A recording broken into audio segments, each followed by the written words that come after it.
எல்லாம் வல்ல கடவுளின் அருள் கருணையினால்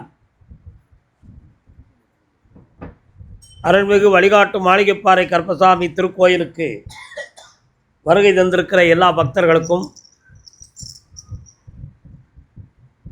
கோவிலில் நடத்துகிற அருள் நிறைந்த காட்சிகளை எல்லாம் யூடியூப் சேனல் மூலமாக உலகமெங்கும் பார்த்து தன் உள்ளத்தின் உள்ளே பிரார்த்தனை செய்து கொண்டிருக்கிற எல்லா பக்தர்களுக்கும் உங்கள் அனைவருடைய எண்ணங்களும் நிறைவேறி இந்த பூவுலகில் என்னாலும் நீங்கள் நிம்மதியாக வாழ வேண்டும் என்று சொல்லி உங்களுக்காக பிரார்த்தனை செய்து கொள்கிறேன்.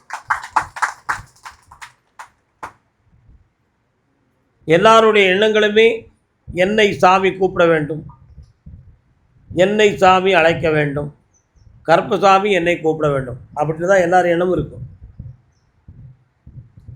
அதுதான் உங்கள் பக்தியின் அழுத்தம். இந்த எண்ணங்கள் இருக்கும் பொழுதே இந்த உணர்வுகள் எல்லாம் கருப்பசாமியுடைய சக்திக்கு போய் சேர்ந்துடும். ரொம்ப சிந்திக்க வேண்டிய ஒரு விஷயம். ஏன்னா எண்ணங்களில் இறைவனை பார்ப்பவன் மனிதன். நம்முடைய எண்ணம் தான் இறை சக்தியை நமக்குள் இழுக்கின்ற ஒரு பேராற்றல். எண்ணத்தில் நலமிருந்தால் எண்ணுவதெல்லாம் நலமாகும். நம்ம எண்ணத்தில் தெளிவு இருந்தால் போதும், எல்லாமே நல்லா நடக்கும். அப்படி எண்ணத்தில் தெளிவிருந்தும் நடக்கவில்லை என்றால் அதுக்கு கர்மங்கள் காரணம், சென்ம பாவங்கள் ஒரு காரணம். மனிதன் எப்பொழுதுமே அவசரப்படுகிற குணத்தை உடையவர். எனக்கு உடனே நடக்கலை, நமக்கு இந்த விஷயத்துக்கு ஒரு தெளிவு கிடைச்சாகணும் அப்படின்னு நினச்சி படபடக்கிற புத்தி மனிதன்கிட்ட இருக்கு. நீ எடுத்து வந்த கர்மம் என்ன, செய்து வந்த ஜென்ம பாவம் என்ன என்பதை மனிதன் உணர்றதுக்கு தயாரில்லை. இன்னைக்கு எனக்கு வெந்ததை மடியில் போடு, எதையோ சாப்பிட்டு வெந்ததையோ வேகாததையோ தின்போம், விதி வந்தால் வாழ்வோம் என்று பாரதிதாசன் கூறியது போல இருக்கிறத வச்சு வயத்தை நிறைச்சிட்டு போயிட்டு இருப்பையா அப்படின்னு நினைக்கிறத மாதிரி மனிதன் வாழ்ந்துக்கிட்டு இருக்கான். ஆனால் அது அல்ல மனித வாழ்வு. தர்மத்தையும் கர்மத்தையும் உணர்ந்து தன்னை நிதானப்படுத்தி இறை சக்திக்கு மரியாதையை கொடுத்து தன் எண்ணங்கள் நிறைவேறுவதற்காக தவமும் தியானமும் மனப்பக்குவமும் அடைந்திருக்க வேண்டியவன் தான் மனிதன். அதை மறந்து விட்டான் என்பதுதான் உண்மை. இந்த உலகத்தில் யார் உறவு, யார் நிலையானவர்கள், எந்த பொன்பொருள் நிலையானது, எந்த நிலபுலன் நிலையானது, யாராலையும் சொல்ல முடியாது. அப்படி நிலையானது எதுவுமே இல்லை. என்னைக்கோ ஒரு நாள் பொன்னும் பொருளும் மனிதனை விட்டு போக போகுது. அப்படி இல்லைன்னா மனிதன் அதை விட்டுட்டு போக போகிறான். இந்த ரெண்டு நித்தியத்திலையும் எதுவுமே சந்தேகமே கிடையாது. அதுக்கு காலம்தான் எப்போம்னு தெரியாது.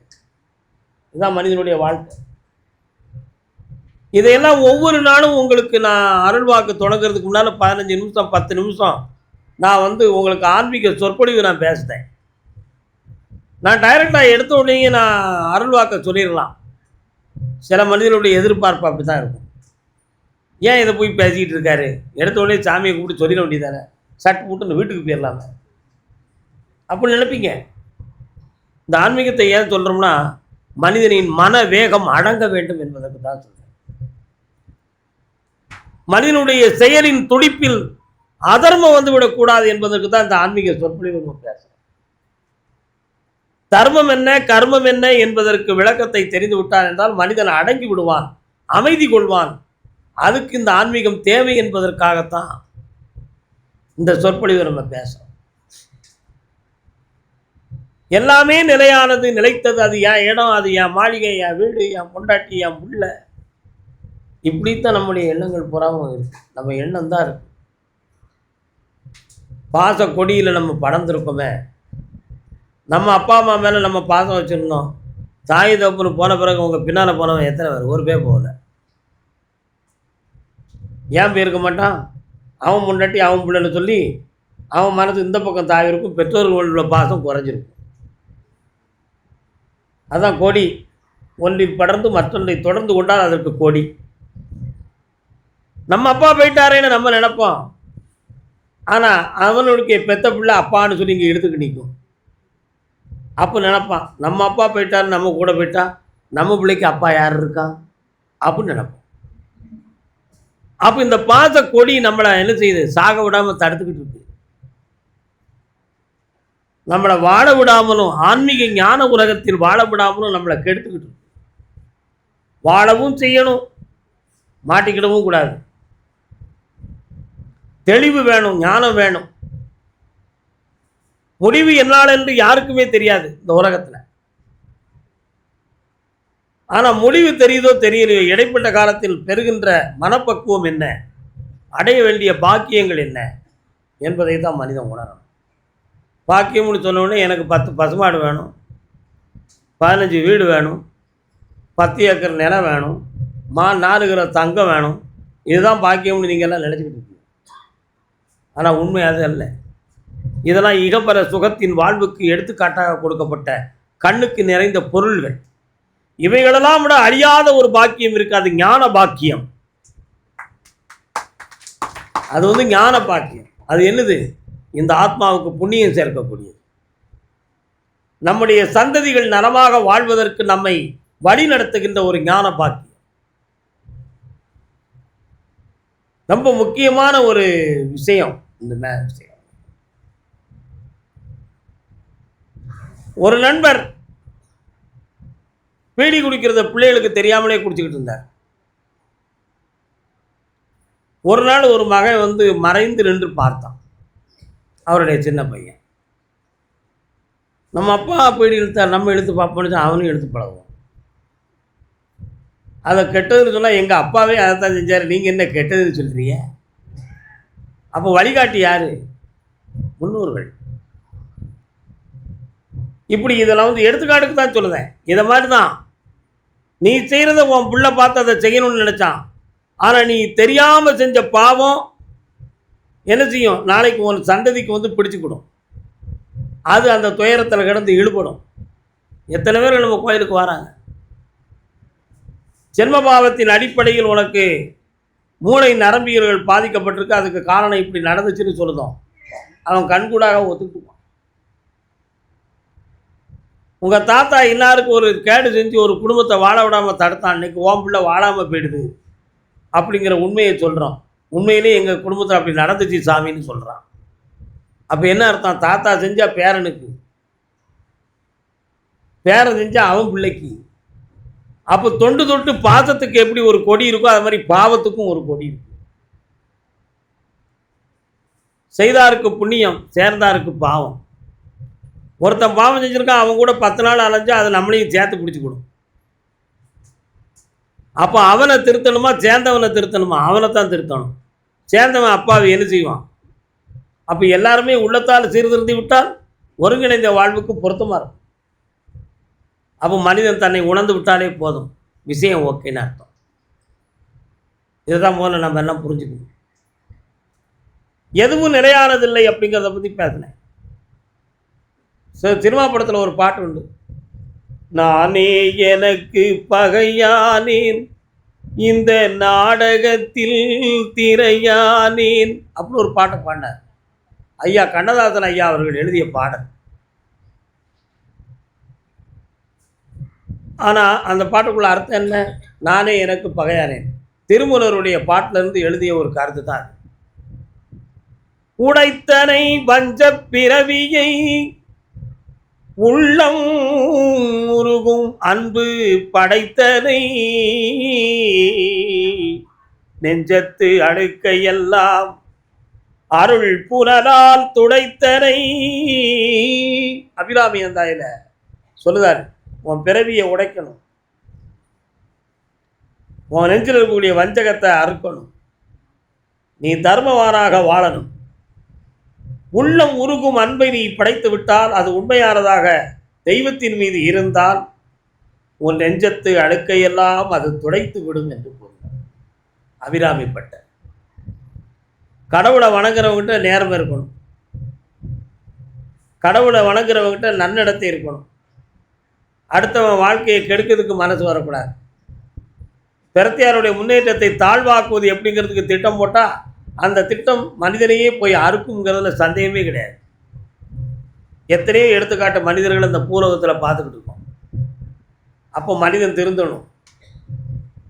படித்திருந்து மனக்குரங்கு பழைய கிளையை பிடிக்கக்கூடாது. ஒன்று விஷயம் நடந்து முடிந்து விட்டால் அதை கழிச்சு விட்டு போய்கிட்டு இருக்கணும்.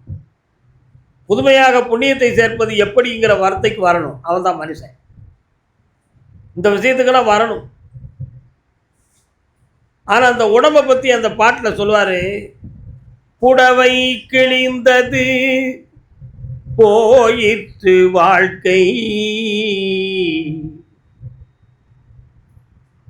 அடைக்க பெற்றோரெல்லாம் அன்பிலரானார்,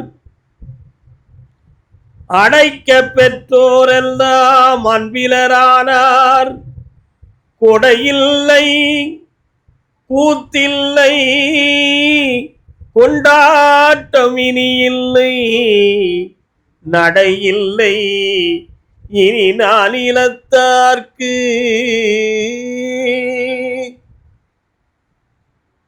இந்த பாட்டை பற்றி திருமூலர் என்ன சொல்றாருன்னா, புடவை கிழிந்தது போயிட்டு வாழ்க்கை. ஆத்மாவை சுற்றி இருக்கக்கூடிய உடம்புக்கு அவர் புடவைன்னு சொல்கிறார். உடம்பு நலிந்து விட்டு மெலிந்து விட்டு நோய் விட்டு முதிர்ந்து விட்டதுன்னா உடம்புக்கு சுகம் கிடைக்குமா? கிடைக்காது. கண்ணுக்கு பார்வை குன்றிடும், காதுக்கு செவி திமிரு வந்துடும், மூக்கு சுவாசிக்க முடியாமல் திட்டு முட்டு அடிச்சுக்கிட்டு இருக்கும், வாய் சரியாக பேச முடியாது குளறிக்கிட்டு கை கொண்டு மொழிவான், உடம்பை தூக்கிக்கிட்டு ஒரு இடத்துக்கு நடக்கக்கூட முடியாது, படுக்க முடியாது, இருக்க முடியாது, பறதை வச்சுக்கிட்டு வருவான். அப்போ ஆத்மா இந்த உடம்புக்குள்ளே இருந்து சந்தோஷமாக இருந்துக்கிட்டு இருந்த வாழ்க்கை என்ன செஞ்சுது? அந்த உடலுங்கிற கூற்றில் முடிந்து விட்டது. அதான் புடவை கிழிந்தது போயிற்று வாழ்க்கை, அடைக்க பெற்றோரெல்லாம் அன்பிலரானார். அடைக்க பெற்றவங்க 5 பேர். மெய், வாய், கண், மூக்கு, செவி அப்படிங்கிற 5 புலன்கள். அதுதான் முதலே சொன்னேன். கண் இருண்டாச்சு, காது செவிடாச்சு, மூக்கு திட்டுமுட்டு ஆயிடுது, வாய் குளறி போச்சு. இவங்கெல்லாம் இந்த ஆன்மாவின் மீது அன்பு இல்லாமல் அவன் சோர்ந்துட்டான். பஞ்ச பூதங்களும் என்ன செஞ்சுது? வேலை இல்லாமல் வலுவிழந்து விட்டது. அதற்கு இனி கொடை இல்லை. அப்படி ஒரு உடம்பை இன்னொரு தரம் இதே உடம்புக்கு கொடுக்கறதுக்கு சக்தி இருக்கா? அதுக்கு கொடை இல்லை, கொடுக்க முடியாது. இந்த உடலால் பிரத்தியாருக்கு சுகமும் கொடுக்க முடியாது. அதான் கொடையும் இல்லை, கூத்தும் இல்லை, சந்தோஷமும் இல்லை. இனி அது முன்பே கொண்ட ஆட்டமும் இல்லை, அதான் கொண்டாட்டம் இல்லை, நடை இல்லை. இதையெல்லாம் தெரிந்திருந்தும் இந்த மக்களுக்கு புத்தி வரல. இந்த நாளிலத்தாருக்கு உடலை பெரிதென்று கருதுகிறார்கள். உடலுக்குள்ளேயே பகைமை இருக்கிறது.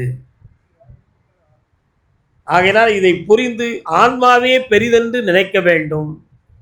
ஆன்மாவை புனிதமாக்கக்கூடிய ஆற்றல் மனம் என்று புரிய வேண்டும். மனதை இயக்குகின்ற ஆற்றல் உணர்வு என்று புரிய வேண்டும். இவைகளெல்லாம் தனித்தனியே உணர்ந்து புரிந்துவிட்டால் ஆத்மா தெளிவாகும், ஆன்மா இயங்கும். அறிவால் ஆன்மா இயக்கப்படலாம், ஆன்மாவால் மனம் இயக்கப்படலாம். இந்த நிலைகளை அடைந்து விட்டால் மனிதன் இறை சக்தியை பெறக்கூடிய பாக்கிய உடையவனாக மாறிவிடுவான் என்பதைத்தான் திருமூலர் அந்த பாட்டில் சொன்னார். அதைத்தான் கண்ணதாசன் சொன்னார், நானே எனக்கு பகையானேன். நம்ம உடனே நமக்கு உதவாமல் போயிடுது அப்படின்னு சொன்னார். அதான் நானே எனக்கு பகையானேன். இந்த நாடகத்திலே ஒரு திரையானேன். ஒரு திரை மாதிரி இந்த உடம்பு இருந்துச்சு. திரையை திறந்த உடனே ஆத்மா தான் இருந்துச்சு, ஒன்றுமே இல்லை வேற அப்படின்னு சொன்னார். அதனால் மனிதன் புரிந்து கொள்ள வேண்டியது ஆத்மா நிலையானது, உடல் நிலையற்றது. நிலையில்லாத இந்த உடலை பெரிதாக பேணி இந்த உடலுக்காக சுகம், துக்கம், பாசம், பற்று, பண்பு, பணம், பாசம்னு பல்வேறு சேவைகளை செய்து அதர்ம செயல்களையும் செய்து எது சரி தவறுன்னு தெரியாமல் திணறி கிடக்காம மனுஷன். ஆகினால் மனமே நீ ஆன்மாவை உணர்வாயாக, மனமே நீ தர்மத்தை புரிவாயாக, மனமே நீ யார் என்று தெரிவாயாக. ஆக மனம் ஒன்றே பிரதானமாகும். ஆன்மாவை புரிய அதுவே சக்தியுமாகும். ஆகையினால் நம்ம கோவிலினுடைய வழக்கத்துப்படி மாசில்லாத மனதுக்குள் ஈசனாகிய கருப்பசாமியை வைத்து என்னாலும் புனிதமான வாழ்வை பெறுவோம் என்று சொல்லி அருள்வாக்கை தொடங்குவோம். வாழ்க, வணக்கம்.